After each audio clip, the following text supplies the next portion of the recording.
Hey class, Laurel here, and I want to show you tall Oregon grape.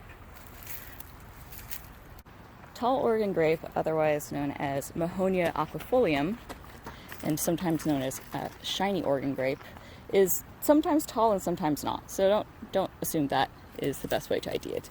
Let me show you a better frond here. Some of these are not the healthiest individuals I've ever seen, but I'm just gonna break one of these guys off. Sorry, and it's still missing one. Okay, so I want you to look at this and tell me what kind of branching pattern would you say this is?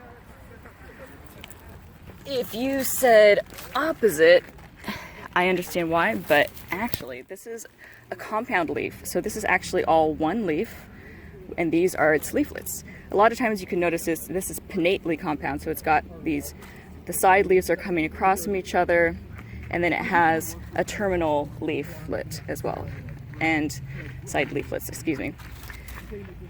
And this is often a sign of this being a compound leaf. And again, when they have come across like this and then have a terminal leaflet, then that's pinnately compound.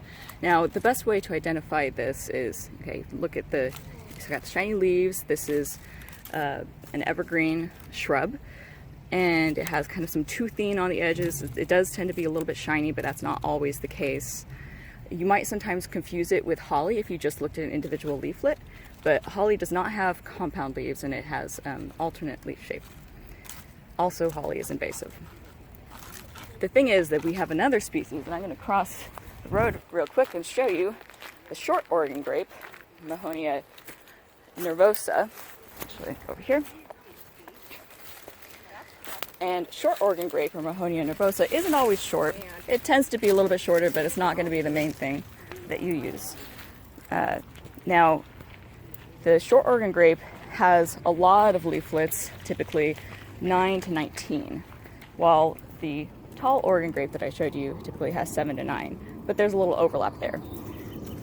This one also has some toothing. Sometimes it's not quite as toothed as the tall, but the main thing you're going to use to differentiate them is the venation, the veins. So on the short Oregon grape, sure, it has a mid vein, but it kind of has multiple veins coming out from the bottom. You see that? Like, we're not talking like side veins. We're talking what's coming from the base. So you see how there's like these smaller veins that are coming out. Sometimes there's like 3, but there's, in this one, maybe like 5 veins coming out. So it doesn't have a really strong mid vein. If you turn it over, sometimes you can see it even a little bit.